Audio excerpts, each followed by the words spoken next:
We want to go into the economy and change things, and we don't know spirits are there.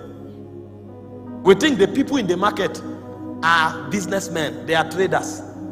We don't know that everybody in the market is representing a spirit. And so until your own relationship with the Spirit of God is intact, if you go there, you'll be a victim. We want to send people to government, and we think government is about understanding the principles of leadership. The moment they now enter government, they will now meet power. And when they meet power, they will now discover that spirits represent power.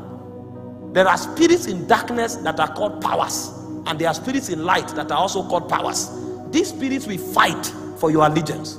And so the man understands all the laws of leadership, but suddenly he goes to government, and instead of applying the laws of leadership, he becomes a loot.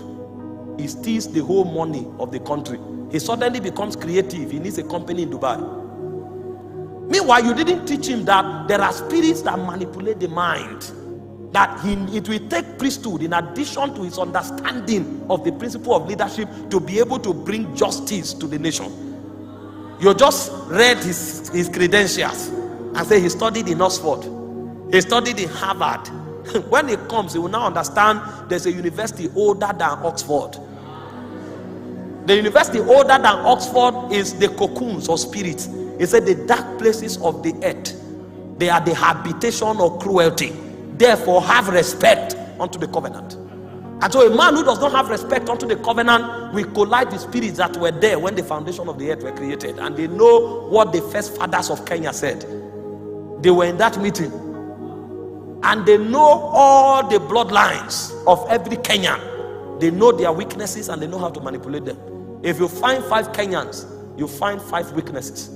Some are lost, some are lying, some are pride.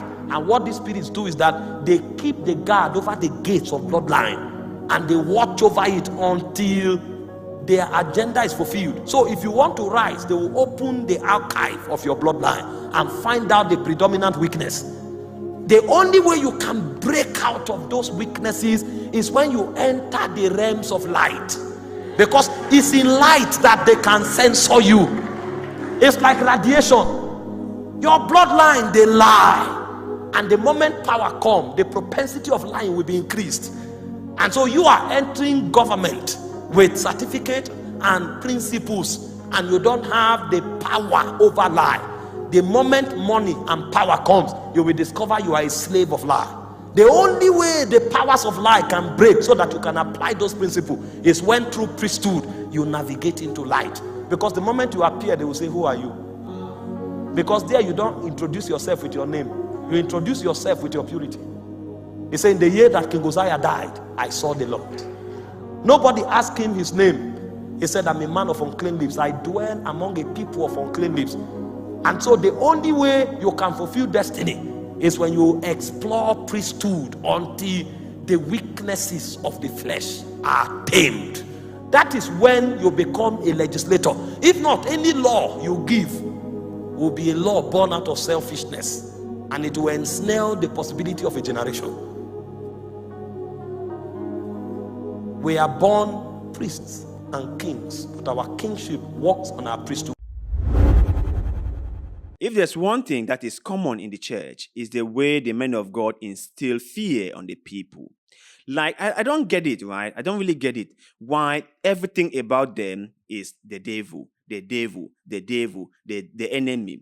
Now, like our man of God, Apostle Michael Orokpo said in this video, if you want to change the economy, if you want to make a difference in this world, you need knowledge.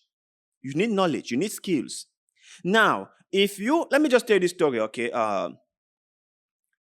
When I was growing up, that was like many years ago, and we are from a community whereby we have a lot of Igbos trading. And you will see someone who has no idea about business, who doesn't know how to buy, how to sell, or where to buy, where to sell, but who has someone who has given him some money, goes into the market and started trading. That individual has no skill on training, and given a couple of months or maybe a year, his business has wound down, And then he goes out there and start complaining that those Igbos around him have used spiritual means to cripple his business. That's a rumor he's going to spread in the neighborhood. And everyone who is as lazy as he is will side with him. You know, like-minded people side together, right? Group together, flock together, however you want to put it. And so everyone will be like, yes, you are right. Those Igbos are cultists. Those Igbos are involved in all kinds of occultic rituals and stuff like that. And they are using spiritual means to cripple our businesses. That's what they will say. That individual will forget that he or she hasn't learned anything about how to manage a business. And he or she doesn't have any skills in managing business. And also, the Igbo man who was selling near your shop has about 10 years of experience managing a business, because he served somebody for maybe 7 or 8 years, and after that, that person settled him in order for him to open his own shop. They will never put that into account. No. They will never put it into account. All they will say is they are using spiritual means to destroy our lives. The same thing the men of God are using. You know, if you want a people to be obedient, put fear in them. If you want them to be submissive, put fear in them. If you want them to rally behind you or around you, insert a sense of danger within them and see how quickly they come to your side. Men of God have figured this out, and they are using it for their own benefit.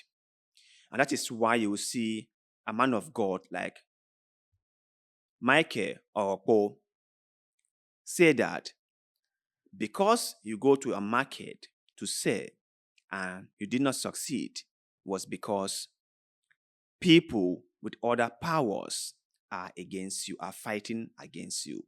Because you went into a government position and started stealing is because people in there with ulterior motives or with spiritual powers are working against you.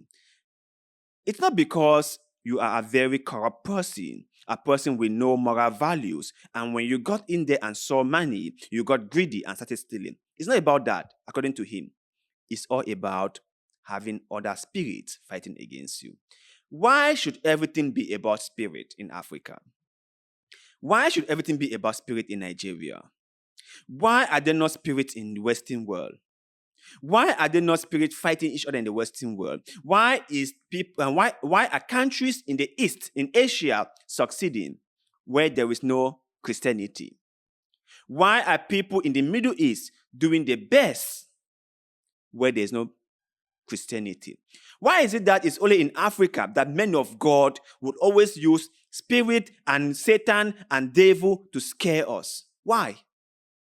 Why can't they tell us the truth? That in order for us to succeed, we need skills. We need to be patriotic enough, and we need to love our neighbors as thyself. We need to be lovers of our nations. Why can they not preach that?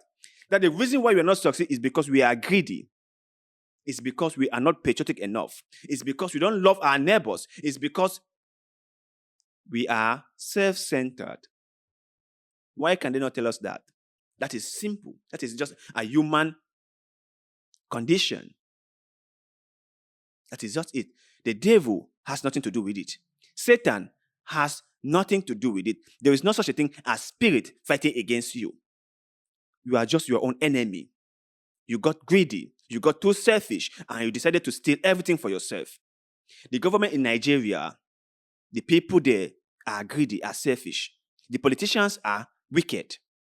That is it. Because if it was just the devil manipulating them, if it was just spirits fighting against them, they will not do good things for their families. They will not support their children. They will not buy good things for their loved ones.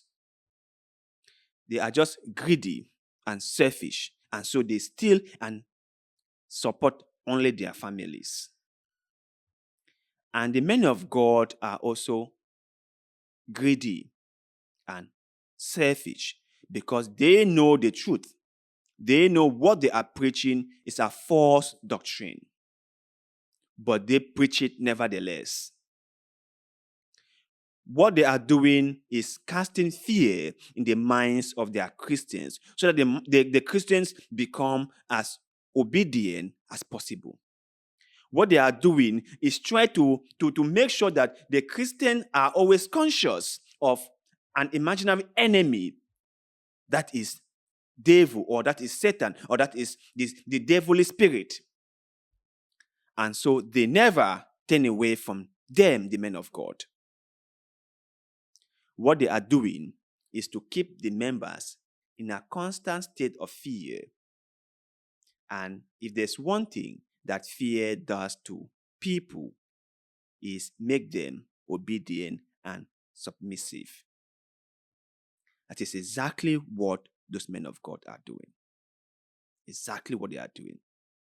Like I have always said, right, and I will keep on saying, one of the most serious problems in Africa is some men of God.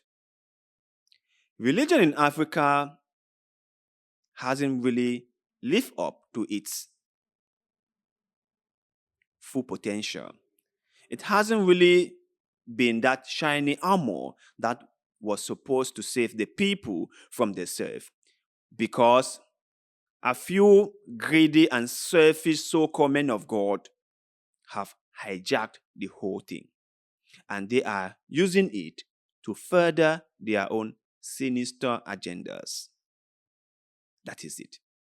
Religion hasn't been beneficiary to the people it was supposed to be beneficiary to. Some men of God have been very, very deceitful. They have been very, very, I don't know what I can say, but wicked. But you guys out there, when you see a man of God like Michael or Orokpo attribute everything to spirits, what is your take? Is there not a thing like knowledge and skills? Is there nothing like that? Are people who are succeeding or with spirits fighting on their behalf, don't those people have the knowledge and the skills that are required to run a business successfully? And rather than just fasting and praying day and night, shouldn't people who want to get engaged in a certain business go and acquire the necessary skills? Let me hear your take in the comment section below. Because like always, we love hearing what you have to say.